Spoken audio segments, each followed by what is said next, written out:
Everybody, Sean with Parabellum Fitness. I'm going to do a real quick body weight squat video.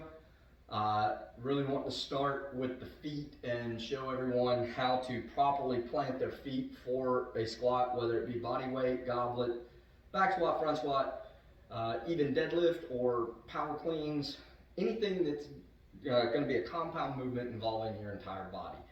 So starting with the feet, I like to spread my feet out about 45 degrees. You don't have to. It just depends on how your body and how your hips are situated.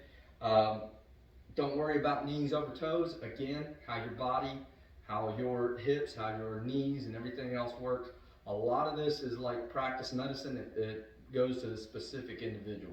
So what I like to do is spread my feet as far apart and my toes as far apart as I can get a good grip on the floor, and I'm going to drive my toes and my heels into the ground, and I'm creating a bigger arch, okay?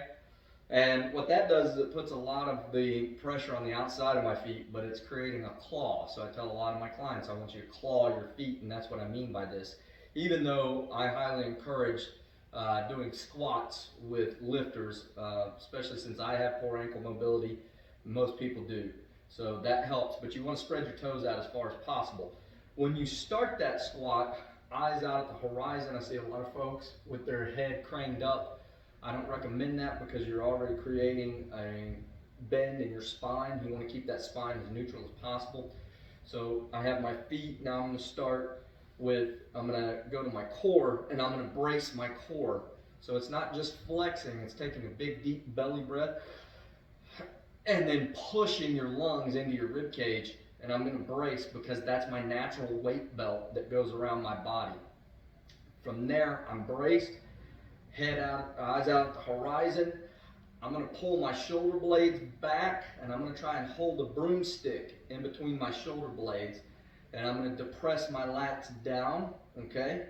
So then I initiate the squat with my hips, okay? When we sit in a chair, we don't just bend down like that.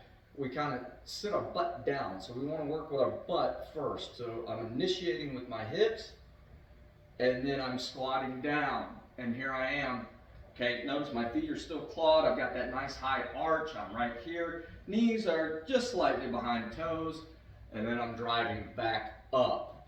Okay, so that's a squat. You can spread your feet. I recommend going wide stance, narrow stance, normal stance, so that you just hit everything. It's just balancing. I can go into all the muscles, but I really don't want to because I want to keep this as short as possible. If you want to know all the muscles, there's plenty of stuff out there that you can Google it and it'll tell you what exactly are working. But main muscle groups, hamstrings, glutes, quad focus, but also the squat is great for core strengthening. If you're doing a back squat or a front squat, your hands are heavily involved, your upper back is heavily involved. But just to show you one more time, I'm going to initiate. Everything's nice and tight. Eyes are out the horizon. I'm braced now.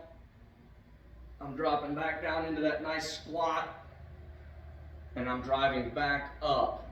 Notice there's no weight shift, so my toes aren't up to where it's all on my heels. I'm not rocking forward, okay? But I've got that nice grip with my feet. I'm back down, head and eyes out at the horizon, and there we go. So, hope this helps out. Appreciate it. Remember, Jesus is Lord.